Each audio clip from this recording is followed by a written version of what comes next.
Hello, BookTube. It's time to read Chapter 6 of William Harris Arnold's Ventures in Book Collecting.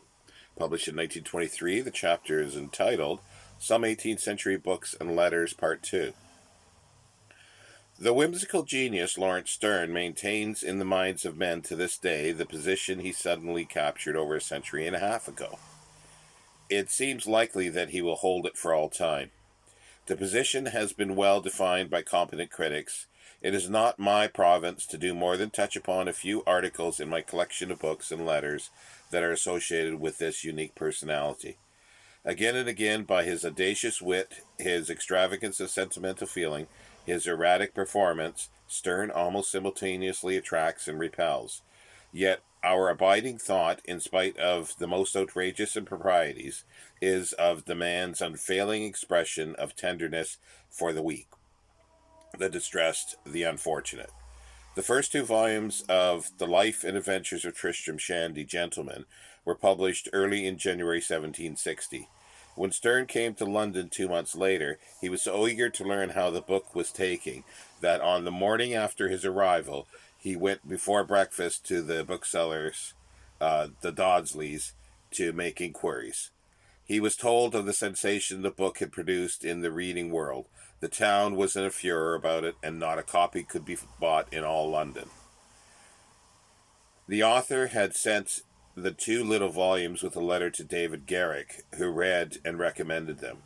The distinguished actor now introduced Sterne to his big circle of fashionable acquaintances. Nothing could have been more advantageous for Sterne's interests. While Dr. Johnson had become the dictator of English intellectual world, Garrick, his former pupil, had by general assent become regulator of public taste.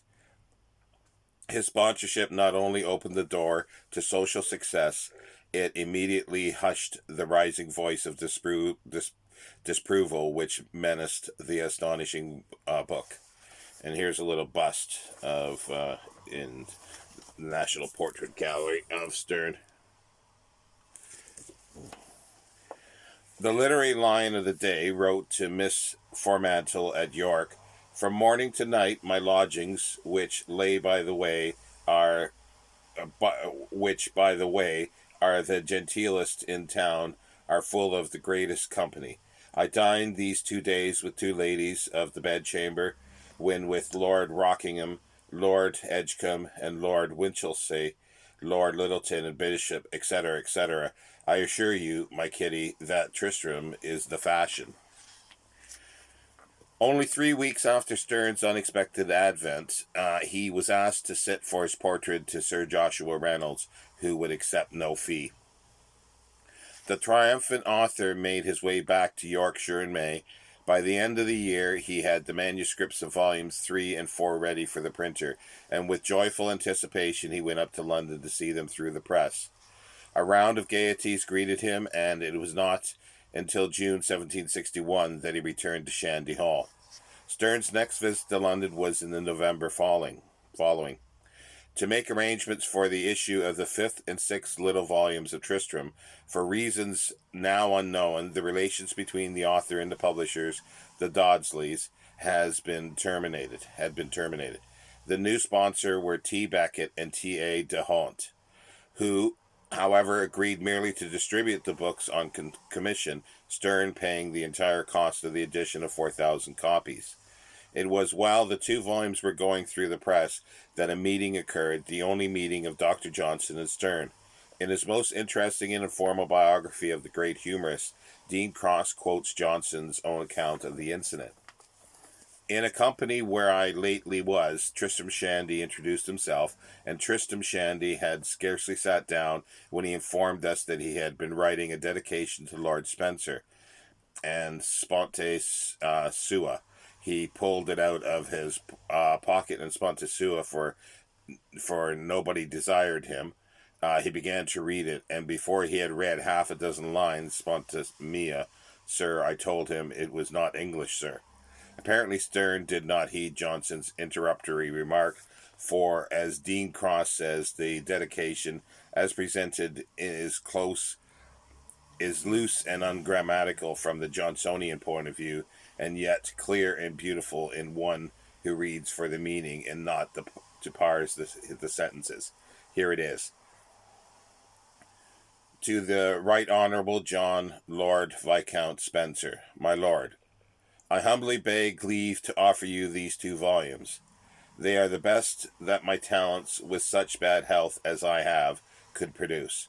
Had Providence granted me a larger stock of either, they would have been a much more proper present to your lordship. I beg your lordship will forgive me if at the same time I dedicate this work to you, I join Lady Spencer in the liberty I take of inscribing the story of Le Fever in the 6th volume to her name, for which I have no other motive which my heart has informed me of, but that the story is a humane one. I am, my lord, your lordship's most devoted and most humble servant, Lawrence Sterne. As piratical editions of Tristram, also several books purporting to have been written by Sterne had been foisted onto the market. The author took the arduous precaution of writing his name on every copy of the 5th volume and at the top of the first page of the text. Later, the same means of authentication were adopted for volumes 7 and 9. Sterne, though never afraid of death, well knew that his hold on life was best, as always, precarious. Just as volume 5 and 6 of Tristram were published, he had a hemorrhage of the lungs, and by advice of his doctor immediately decided to go to the south of France. In the midst of preparations for departure, he wrote an informal document of considerable length, a sort of supplement to his will, which had already been duly executed. This document was addressed to his wife, but was only to be delivered to her on the event of his death.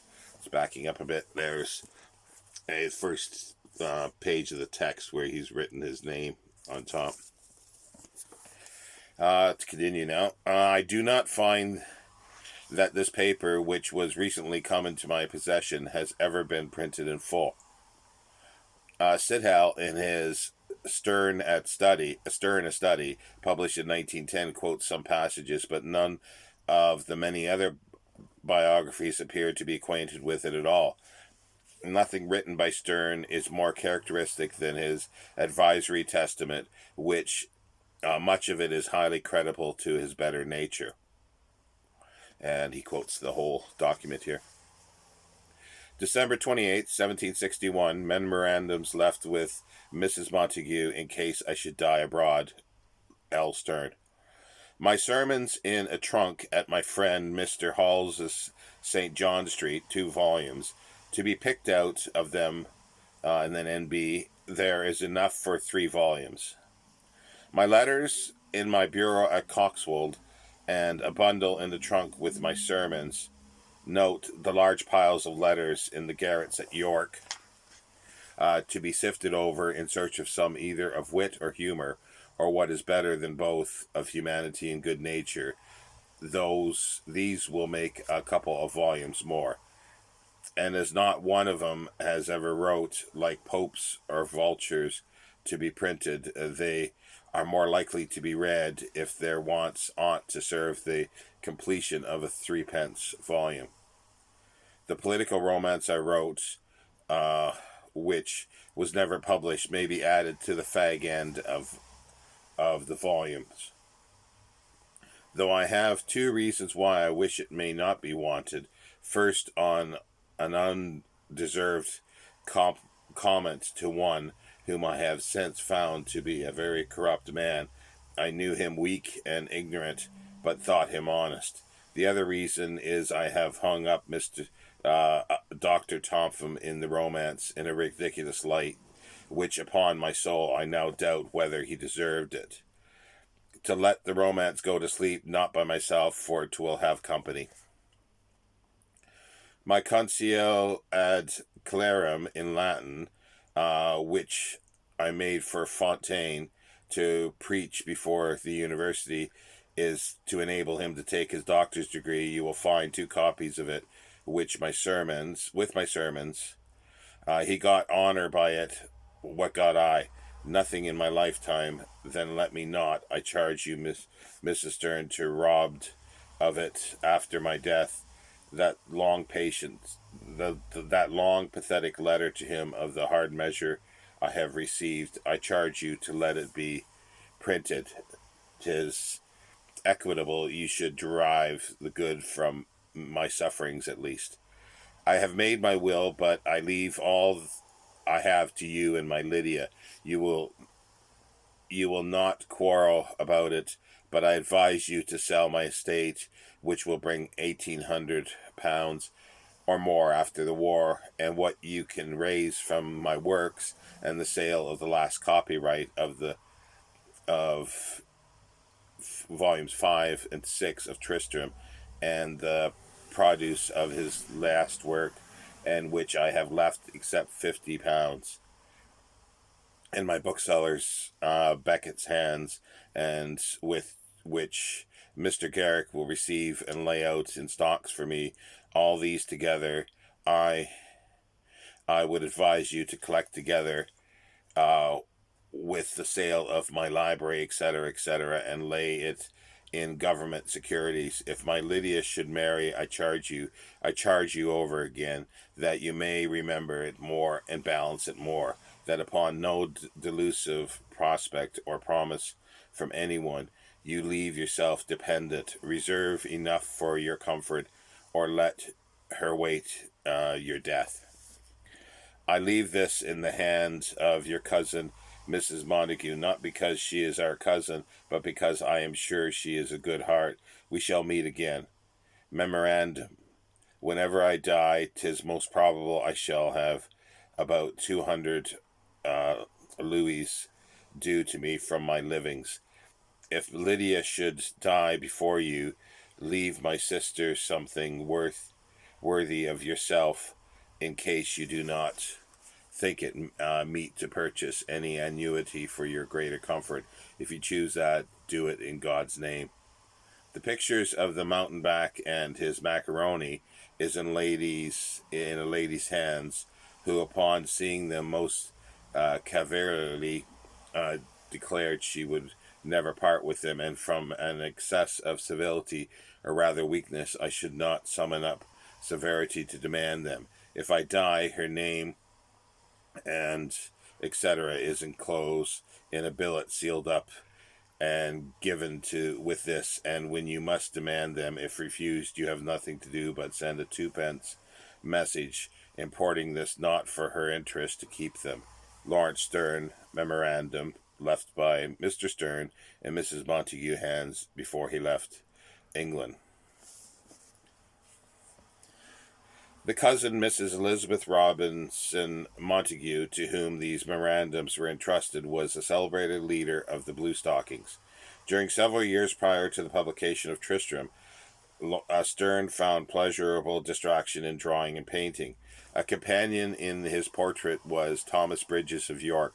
The pictures of the mountebank and his macaroni, so mysteriously referred to in the memorandums for Mrs. Sterne, comprised only one canvas in oils, in which the two friends collaborated, Sterne painting Bridges as the mountebank, and Bridges painting Sterne as the macaroni. The background is a street scene in York. Dibdin, who had this picture engraved for his bibliographical tour, published in 1821, has this to say about it. Caricatured as Sterne's countenance is, there is yet far from a remote resemblance to the matchless portrait of him by Sir Joshua Reynolds. It is perhaps hardly necessary to add that Sterne was a prebendary of York Cathedral, and I learned as handed down from the time that so slovenly was his dress and strange his gait, the little boys used to flock around him and walk by his side. The whereabouts of the original painting, if it exists at all, are unknown. Garrick's appreciation of Sterne's genius, as attested by the reception he accorded the author on his first visit to London, led to close personal relations between the actor and the person. And as Garrick was a man of recognized executive ability, it was only natural that Sterne, in his precarious state of health, should advise his wife, in case of need, to rely on the judgment of his most intimate friend. Now, on the very eve of departure, Stern himself calls on Garrick for financial assistance. The historic missive, in which he confidently asks for help, is here reproduced from the original in my collection. And there's the original note.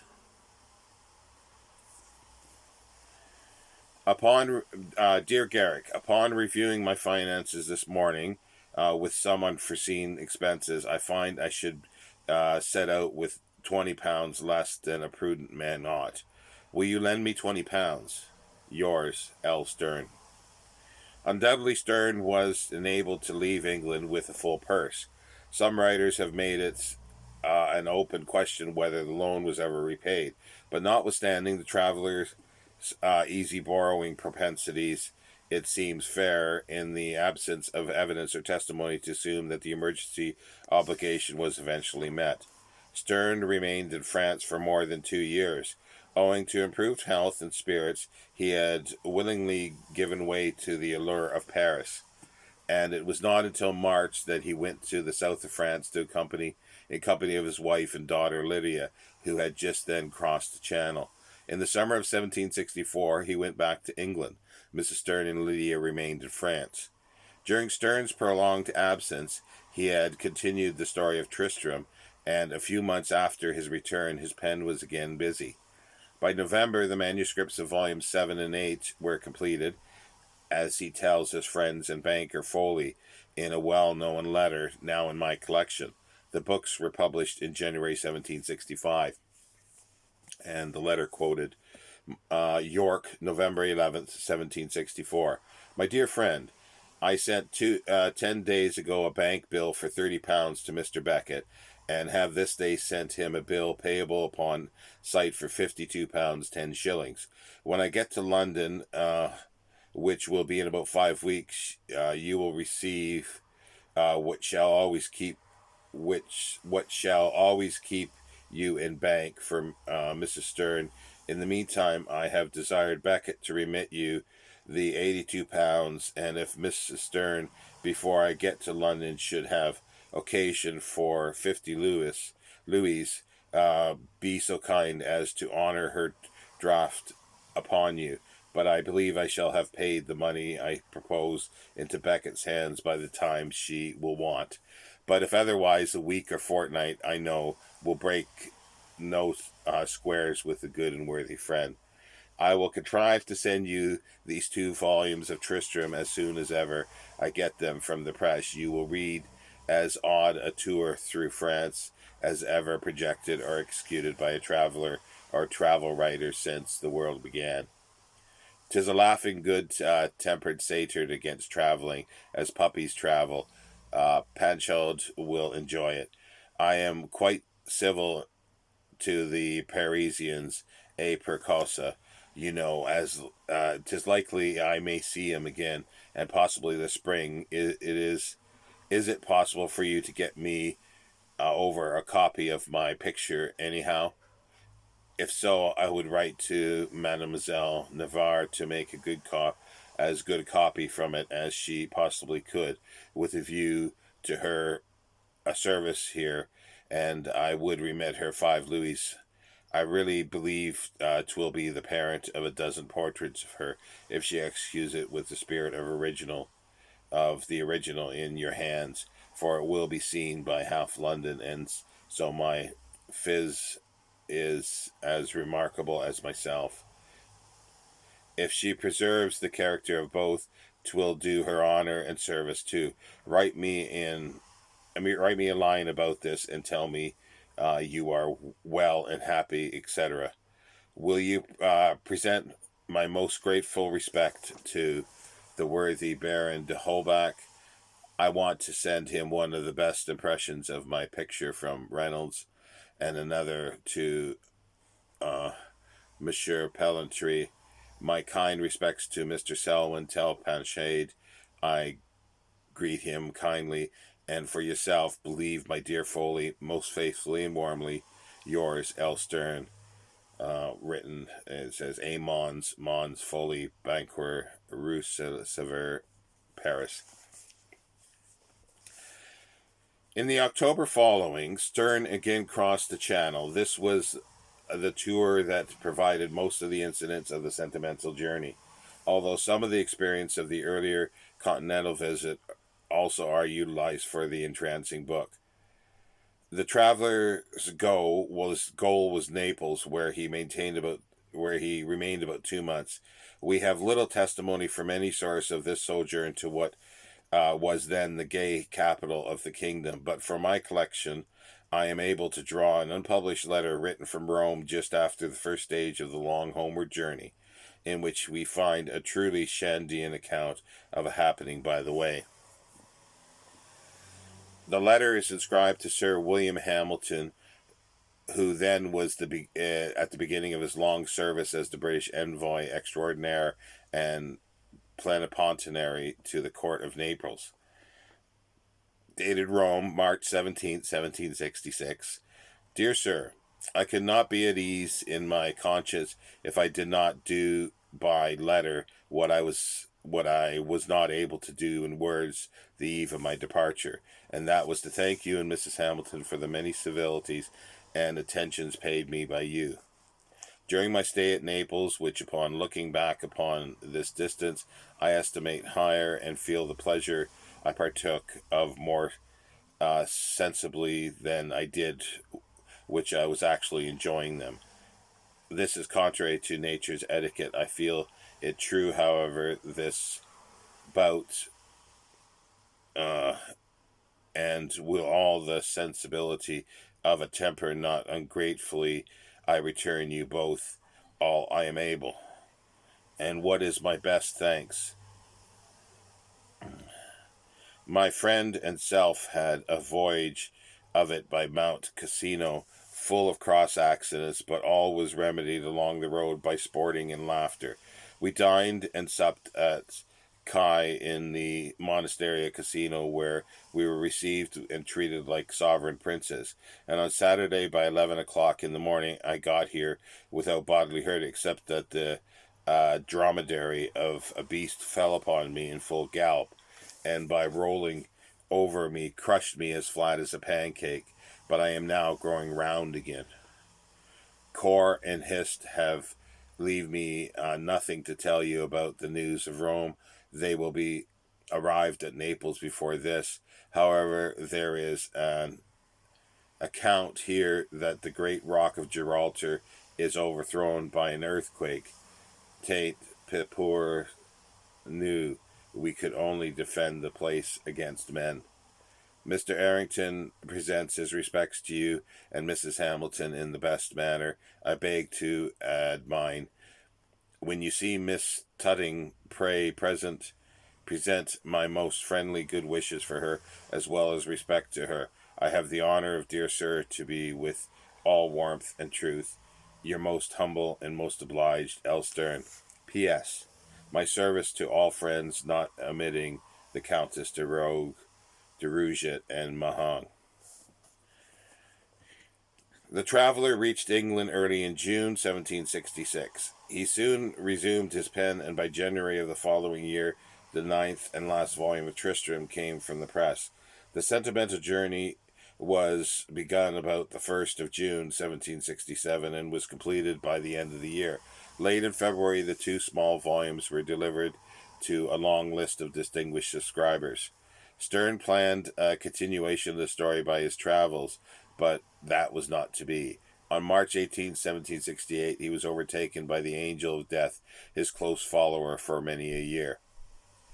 In his Lives of the Poets, Johnson says of Pope, he was nearsighted and therefore not formed by nature for a painter.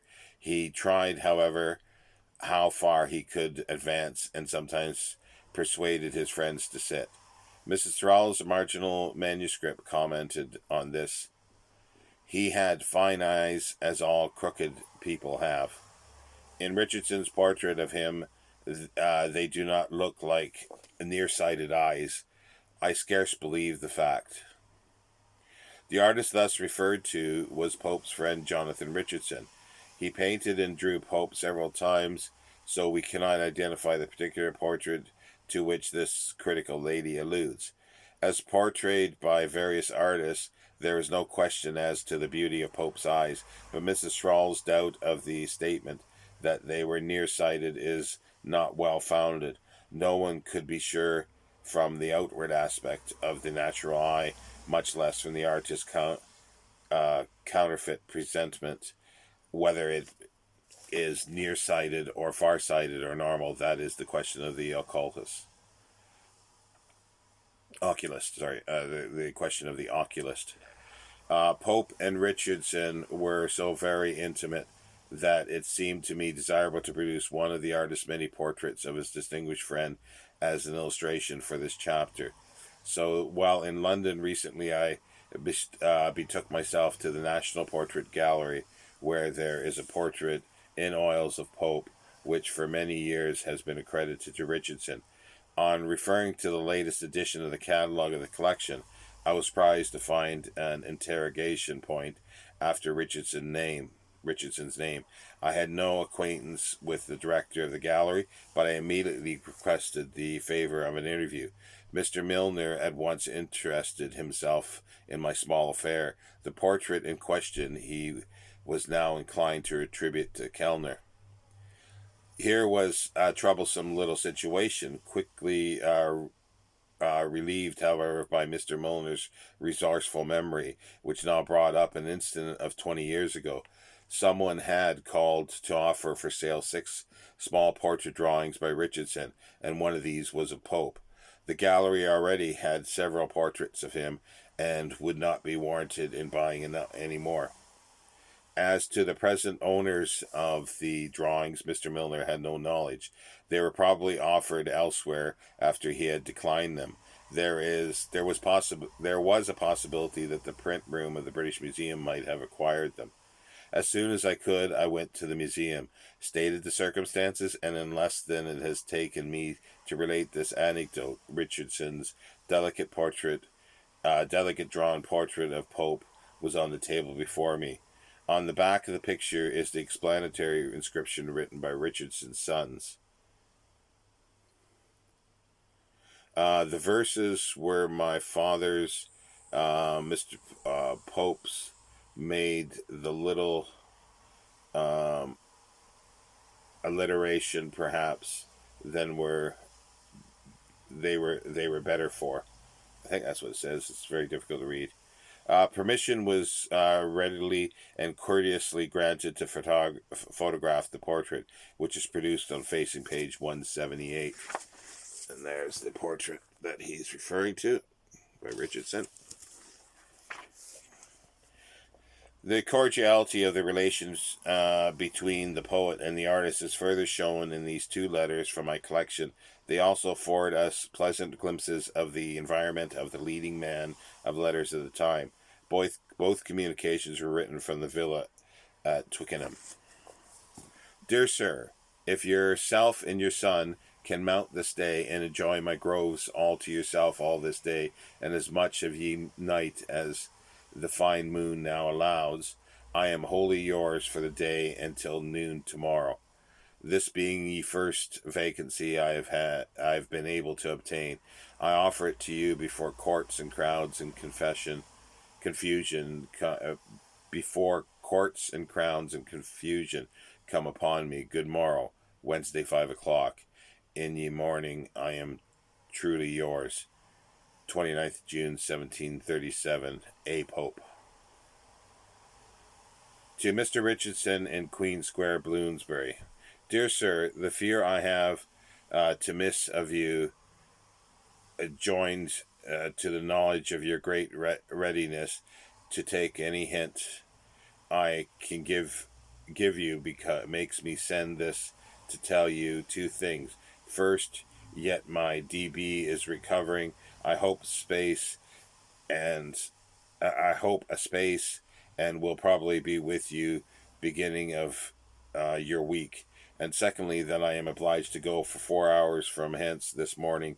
The waterman engages to deliver you this soon after sunrise, for that is the hour to find you and the lark awake and singing, that you may long preserve and that spring in your autumn of life, is yet a true wish of dear Sir your A Pope.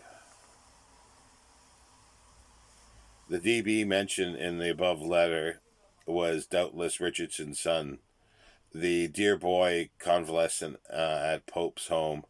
The waterman is said to have been so frequently employed by Pope that he might almost be considered a member of the household. As we know, Pope was deformed from birth, an inheritance from his father. Some of those who were subjected to the sting of the frequent satire would occasionally retaliate by allusion to the little man's physical defects. There was a story current in my boyhood days which illustrates this. I heard my mother tell it more than once. Someone in Pope's presence declared that in a certain paragraph of his writing, an interrogation point should have been inserted. Pray, said Pope, just what is an interrogation point? The cruel retort came back, a crooked little thing that asks questions. One of Pope's earliest admirers was George Granville, himself poet. He pronounced the boy of 17 a second Virgil. 7 years later, as Lord Lansdowne, he presented his young friend with a copy of his poems upon several occasions. This identical copy of the book is now in my collection. On the flyleaf, the recipient has written in clear hand, Ex Libris A Pope, Dunum Authoris. Granville's exaggeration of the lad's poetical attainment was quite in accord with the fulsome praise of his sovereign, the second James's, and quote some verse here. Mars had the courage, Jove the thunder bore, but all perfections met in James alone, and Britain's king is all the gods in one. Dr. Johnson, in his Lives of the Poets, devotes 15 pages to Lansdowne after relating the principal incidents of the nobleman's career. He passes judgment on the poetical product. His praise and censure are applied with the impartial hand. When he ends, there is mighty little left of Lansdowne the poet. There is in my collection a book that may be valued not only for its association with Pope, but because of its own merit. This is the old romance Argenis, written in Latin by John Barclay, the Scotch poet, a contemporary of Shakespeare. On the flyleaf, someone has written this quotation from one of Cowper's letters. I lately finished the perusal of a book which in former years I have more than once attacked, but never till now conquered. Some other book always interfered before I could finish it. The work I mean is Barclay's Argenis, and if ever you allow yourself to read for more amusement, I can recommend it to you, provided you have not already perused it. As the most amusing romance that ever was written, it is the only one indeed of an old date that I ever had the patience to go through with. It is interesting in the high degree, richer in incident than can be imagined, full of surprises which the reader never forestalls, and yet free from all entanglement and confusion. The style, too, appears to me to be such as would not dishonor Tacitus himself. On another flyleaf, the poet has inscribed, E Libris Alexander Popi, Pret 18. Ruffland, an early biography says he learnt to write by imitating print, which he copied with great correctness and exactness. Pope's translation of the Iliad of Homer was published in 6 big volumes during the years 1715 to 1720. The work brought such fame to Pope that it was inevitable he should undertake the Odyssey. With the help of 2 scholarly assistants who did half the work, 3 of the 5 volumes were ready for delivery in January 1724. Copy for the advertisement was sent to Pope by the printer in the 20th of the month, with this amusing letter which now adorns my collection. Twickenham, January 20th. Sir, I have I shall take it as a favor of you to insert your enclosed advertisement both in your Gazette and Daily Courant 3 times. What I particularly recommend to your care is to cause it to be distinguished with proper dignity, and your title in capitals as here drawn. Also to stand at your head of uh, your more vulgar advertisements, at least ranked before eloped wives, if not before lost spaniels and strayed geldings. Do not, I beseech you, grudge to bestow one line at large in honor of my name, who would bestow many to celebrate yours, who I am sincerely Mr. Buckley's affectionate and heartily servant, A. Pope. Pray give Mr. Stanner my sincere services. I will shortly endeavor to see you together, for, contrary to other poets, I will not shun you when I am in your debt. That the reader may see just below the advertisement read, I reproduce it here from the issue of the London Gazette in which it appeared on January 23rd, 1724. I find it very difficult to read because it's very small print, and the ink sort of is blurred on letters, so I haven't been able to read it properly. Anyway, it continues. The successes of the Iliad was repeated with the Odyssey. After paying his assistants, Pope had over £3,500 for himself. His receipts from the Iliad had been over £5,000. Important as these large sums doubtless were to a young man, his literary success was of much more consequence. Pope was now recognized as the leading poet of the day. Like most people, I occasionally allow myself to play with little superstitions. On my last visit to London, I stayed at a small hotel in Curzon Street, Mayfair. Leading from the bottom of the street is a narrow way between brick walls higher than a man's head. This provides a short cut to the old bookhouses of Quaritch and Maggs, the auction rooms of Sotheby, and other haunts of the book collector. As I went through the passage one fine morning, a very black cat sprang from coping to coping directly in front of me. A little later, just as I entered the bookshop, another cat as black can be leapt from behind to the top of a counter as though to bid me welcome. I said to myself, I shall surely have black cat luck today. One of my errands that morning took me to the manuscript department of the British Museum.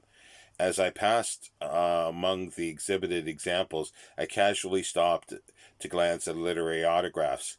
One that particularly interested me was an agreement to sell to Samuel Buckley, a printer, a half share in the volumes of The Spectator signed by Joseph Addison and Richard Steele. I suppose the document held my attention not only for its importance, but because after collecting for over a quarter of a century, I still lacked representative autographs of these great figures in English literary history.